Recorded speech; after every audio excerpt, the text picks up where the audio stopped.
Welcome to Weights and Wealth. This is our first episode, and we're so excited that you decided to join us here. We're going to keep the intro pretty short as far as who we are, because everyone watching is probably my mom and Nick's mom and maybe Ted's girlfriend. Maybe Alex. So we probably don't have that many people, and the people that are watching know us. So we'll just kind of jump right in here. But we wanted to tell you why we started Weights and Wealth. There's a lot of really bad misinformation out there, especially on TikTok and really short clip platforms like TikTok or Instagram, Twitter, any social media really. Yeah. So we wanted to start Weights and Wealth to give really good quality, basic information that people can take action on and really give that, especially to young men, I think is our target audience. But anyone that joins, I think, can make good use of the information that we give. And our goal is to give you really actionable information, right? Yeah, I mean these are two topics that Ted and I have both been interested for a very long time. I mean, I started lifting probably freshman or sophomore year of high school, so it's been 8-9 years now, and I actually helped get Ted into lifting. What was that, going to the so I also started lifting in high school as well. But Nick helped me learn a lot when I was a freshman in college. We were roommates throughout college and after as well. But during college, I became a personal trainer, and Nick has been working at an accounting firm. So when it comes to the weight side of the program, I've got you covered. And when it comes to the wealth side, Nick has you covered. And then, as Nick was saying, we've both been interested in both of these topics for quite a while. And while each of us is more of an expert in one field, we do both have a lot of interest in both fields, which I think is good, because even though one of us might not be an expert in both fields, we might have something to contribute. Yeah, if we can put our brains together, we'll... So our first episode today, for each episode, we're probably going to have a primary weight topic and a primary wealth topic. So our two topics for today are tax-advantaged accounts, which Nick will bring us through. And then our second topic is whole foods versus processed foods. Yeah, so just to get into the basics of tax-advantaged accounts a little bit and the background, like the government taxes you for two different reasons. One is to raise money, and the other is to really incentivize certain behavior. And so in order to get people to save money for, like their retirement or for their health, they allow you to save money on taxes by putting money aside for those two things. And aside from tax advantage accounts, they also try to incentivize people through giving tax breaks for real estate and for owning and operating businesses as well, correct? Yeah, they do. And those two things are like run rampant on TikTok and Instagram. There's a lot of bad information about them. But yes, there are very good tax incentives for starting a business, owning rental real estate, and stuff like that. But today we're just going over for the average person that's not really a real estate investor or a business owner. Yeah, just for somebody working like a regular job, 9 to 5 every day. And jumping into the first tax advantaged account is your health savings account. Now, to be eligible for a health savings account, you have to be on a high deductible plan, which tend to be cheaper than other health plans, but the deductible is just much higher, hence the name. So when you contribute to your high deductible health plan, the money goes in pre-tax. It grows tax-free, and you can also take it out tax-free. Okay. So it's the best tax-advantaged account out there. Oh, great. And, If people have their health insurance through their employer, how do they use one of these plans? So through your employer, you would sign up for the high deductible plan, Okay. and then it will have the option to invest in an HSA.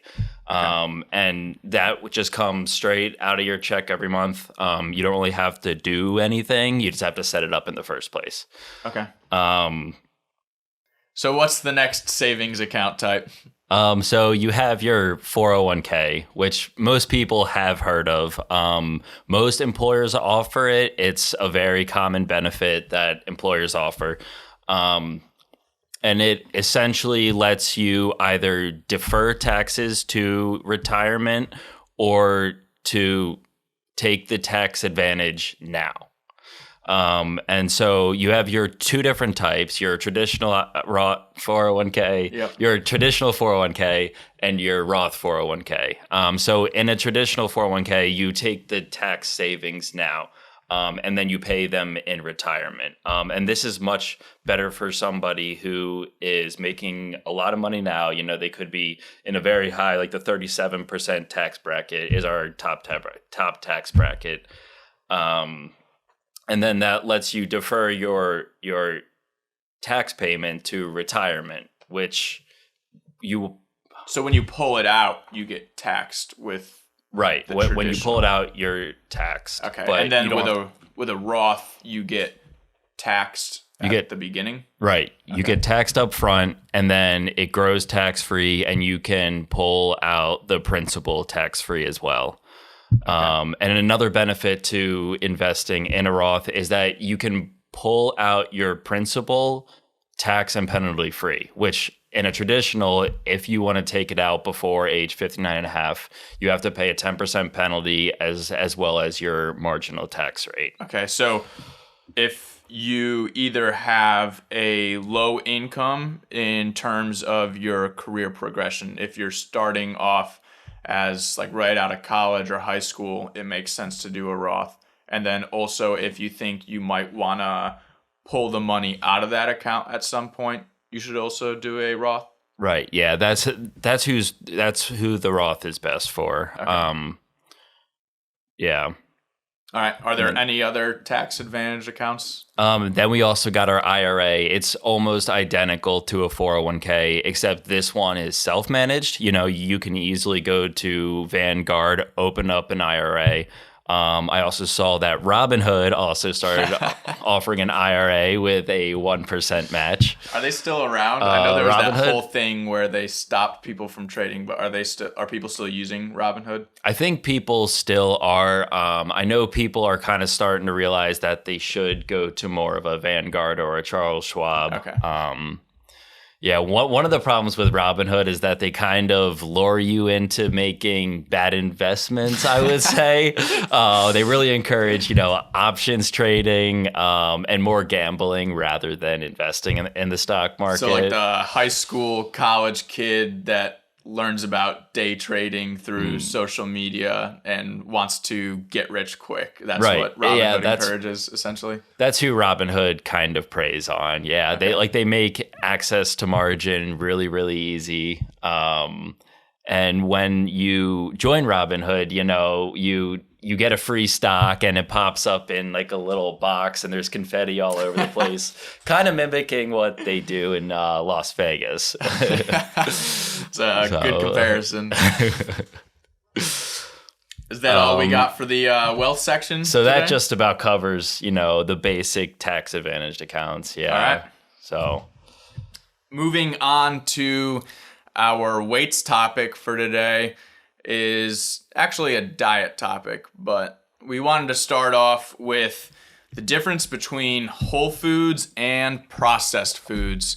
So today with the standard American diet, roughly 60% of our diets are made up of these processed foods, which are really high in energy or in calories, but really low in nutrition, like vitamins and minerals, micronutrients, and protein usually as well. You have your protein bars and shakes that are processed, but that's not the norm. And protein's a really important part of your diet, and a lot of people miss it. Like, when you go out to eat and you get meat on your plate and it's like 4 ounces of meat. That's not necessarily a processed foods, but same vein where that low protein avenue of a diet is not going to be helpful for building muscle or for keeping a high metabolism. So, and why do you think processed foods are such a big part of the American diet? That's a good question. Americans are obviously focused on the hustle and the grind, and compared to other cultures, we're just a very fast-paced culture. Like our work day and just the way we prioritize things, we're a very busy culture, and people prioritize convenience here over eating healthy. So even if you could eat healthier and make healthier choices at the grocery store for 20 cents, 60 cents, $1 more, most people choose to pick convenience every time. And I think that's one of the big reasons. Also, when you look at processed foods, they're engineered a certain way to essentially make you addicted to them. Like, you get a dopamine hit when you're eating these foods. So although it's not physically addictive like cocaine, it still is in a sense. Yeah, because a lot of them are filled with fat and sugar, right? Yeah, so fat, sugar, and salt there's sometimes called like the triad of flavors. And when you pair those 3 flavors together, it's going to be a really tasty snack usually. Right. You don't really find that in nature outside of milk. Is the only thing that really has like a combination like that. So when we look at processed foods and how they start to affect your calorie intake, there's a study that came out that they took a group of people and they ate whole foods, and they take a group of people and they ate processed foods, and these 2 meals that they ate were essentially equal in calories and in the macro breakdown, the protein, fat, and carb breakdown. And what they found was in the 1.5 or 2 hour time period after eating these meals, the processed food group burned 50% fewer calories. So that could be from the thermic effect of food, which is 10 to 20% of your metabolism. It's basically just digestion, burning calories. It could be from that, or it could be from how it affects your activity. I'd have to redo the study myself to see if there's an activity difference afterwards. But either way, if you extrapolate that to be 150 calorie a day difference between eating whole foods and eating processed foods, that 150 calories a day adds up pretty quick, and that's how you gain weight, is just more calories over time. Calorie surplus, right? So, that's how you gain weight. Right. So what would you say to high school Nick, who was trying to pack on pounds but couldn't seem to? Didn't matter how much I ate, I just couldn't put on any weight. Yeah. So because that makes the processed food sound a bit more appealing. Oh, absolutely. So this is where like dirty bulking comes from, and people just want the calories, especially for hard gain. Like we were both hard gainers growing up, where it was just impossible for us to build muscle in high school, and our metabolisms were so high. So when you go there, yeah, eating processed foods for a growing boy is, peanut butter and jelly, you can get a lot of calories.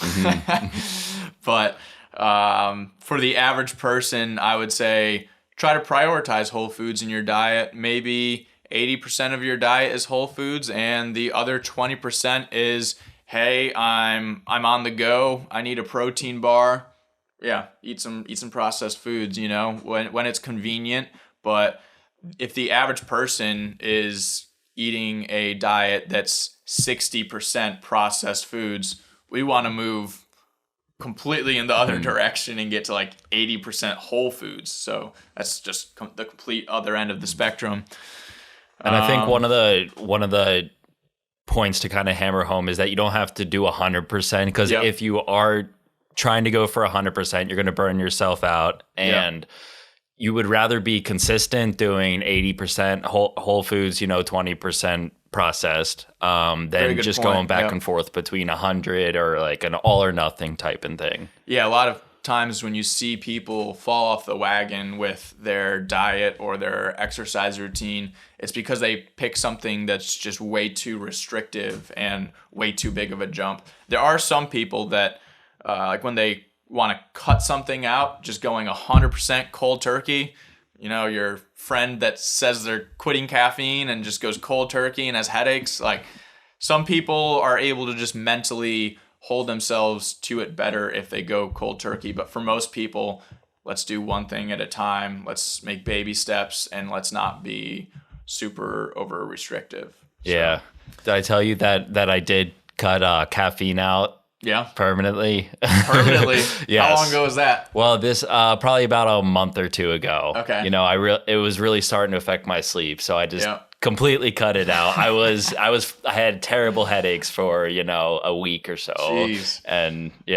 And getting up in the morning was definitely a lot harder. But was that your first time cutting caffeine out? No, I tend to cycle it, so okay. I'm sure that I'll start to introduce it back at some point. So semi-permanently. Semi-permanently, yeah. I don't know. Yeah. I do that as well. Every 3 or 4 months, I break off of caffeine for 2 weeks, just because if I don't do that, I'm drinking 6 cups of coffee in the morning, and my tolerance gets way too high because you build a tolerance to caffeine. So I just do it to reset my tolerance, more or less. And I just got over that about 3 weeks ago. I just had cut out as well. Oh, yeah. I like it. I think there's a lot of value in it, and in being able to like control yourself, because caffeine is a drug technically. Yeah. So back to the whole foods and processed foods, I've got another study for you. What's the study? There was a study done, I think, in 2019, and they basically had, in a controlled setting, they had people eat processed foods and another group eat whole foods, and they wanted to measure the difference in calorie consumption just based off people auto-regulating how much they ate. And the group that ate processed foods ate 500 more calories a day. 500. That's a pretty big insane. Difference. Yeah. a lot of people eat like 2,000, 2,500. Just for reference, the lowest I would ever suggest a woman eats in terms of calories if they're doing a cut is 1,600. And for men, as a trainer, I would avoid bringing them under 2,000. So that 500 calorie difference a day, that is a massive difference between a group that was just eating whole foods versus processed foods. So if you take that 500 calories a day and you add the 150 calorie a day, we can compare this to the tax advantage savings or burnings of calories, right? Because it's just that little bit extra that comes as a result of eating whole foods, or that little bit extra money that comes as a result of compounding your money from the tax advantaged accounts. You add that 500 and that 150 a day from the postprandial energy expenditure, and you're looking at 650 calories a day. If you're average 185 pound person, an hour of running might burn 600 calories. So to keep up with that calorie consumption of eating processed foods, essentially you'd have to run for an hour every single day. And most people, that's just not even feasible from a time perspective. Most people are busy and don't have time to run an hour every day. That's why I generally suggest like 3 or 4 days a week of lifting instead of 6, or instead of 6 or 7 days of running for Yeah, your and activity. there's what, 3,500 calories in a pound of fat. So if you're not eating 650 calories a day, that's what, 5 days you would. Yeah. So a general figure that people will use for how much energy is stored in a pound of fat is, sometimes people use the figure 3,500. So if you take the 650 calories a day, or if we say 600, we round down, that's, 6 days gets you to an extra pound of fat on your body if you're eating 600 calories above what your maintenance metabolism is at. So you can see just from the numbers from these studies how switching from a 60% processed average American diet to 80% whole foods would be huge for, just from a calorie consumption standpoint, huge for how many calories you're taking in. And that doesn't even take into account the micronutrients that you're getting from whole foods that you're missing in processed foods. Not to mention also that whole foods are going to be much better for your gut health than processed foods, just because of the micronutrients. And then also, if you're eating organic, when you eat whole foods, you don't really find many organic processed foods, although that has gotten more common in recent years. But the glyphosate in most processed foods is really damaging to your gut and leads to leaky gut, which, mainstream medicine didn't really consider to be a real thing until a few years ago, when they started calling it intestinal hyperpermeability. But gut health is a real thing that's been slept on for quite a while. But eating a whole food diet has a very positive impact on your gut health. Yeah, your gut's called your second brain, right? That is true. Your gut is responsible for the creation of a lot of neurotransmitters, actually. About 95% of your serotonin actually is created in your gut, not in your brain. So yeah, the gut is often called your second brain, and it affects your inflammation in your body. It affects your hormone and neurotransmitter production and transformation.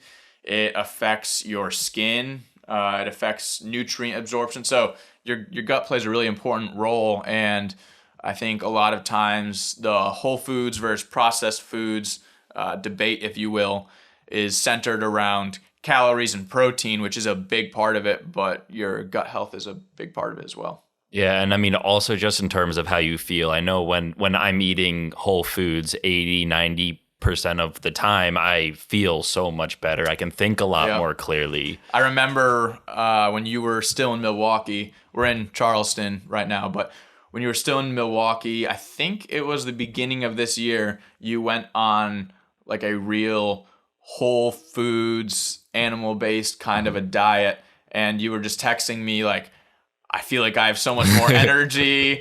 My brain fog is gone in the morning, I think is like literally what you said. And yeah, I agree. I feel a huge difference in just how my body feels when I'm eating a whole foods diet. And if you've never tried to eat a whole food based diet before and you make a decision to go for it, I think a lot of times people will start to feel less inflammation, less bloating, higher energy levels. They'll start to feel a lot better. But I think most people don't realize how good they're supposed to feel. They're just kind of used to feeling like groggy, like had brain fog, not able bloated, to think straight, and low energy. Yeah, a lot of people are just kind of used to feeling that, and so that's their norm. But I think this is a wrap on our first episode. Podcast number 1 in the books. Yeah. But we're really glad that you guys decided to join us, and we hope you stick with us. We do promise that we will get better over time. As with anything else, a new skill takes practice to get better at, but we hope to continue to get better with the content that we produce for you. So we hope you check back. And if you have social media, you can follow us on Instagram at Weights and Wealth. TikTok. And we also have a website, weightsandwealth.com. That's A-N-D, not with the ampersand. Yes, with the and. Also YouTube, Weights and Wealth with the ampersand. And then is there Twitter as well? We don't have a Twitter yet. That is in the works. All right. We'll get back to you on the Twitter, but we aspire to be accessible to everybody as much as we can, in addition to our normal day jobs, obviously, but we want to be able to answer questions for you that you have on your diet, nutrition, and financial well-being and choices. Our 5 F's here at Weights and Wealth are fitness, finances, family, faith, and freedom. Those are our 5 core principles. Principles, I guess, that we build our health and our wealth around, and we feel as though those 5 factors or core principles, or dare I say tenets after the Liver King. The Liver King debacle with his 9 ancestral tenets. Our 5 tenets here at Weights and Wealth are fitness, finances, family, faith, and freedom. We believe that those 5 things really impact your health and your wealth, and we will do a separate episode on those 5 values and why we think they affect your health and your wealth. But we're really glad that you found us and joined us for our first episode. Yeah, thanks for being here, everybody.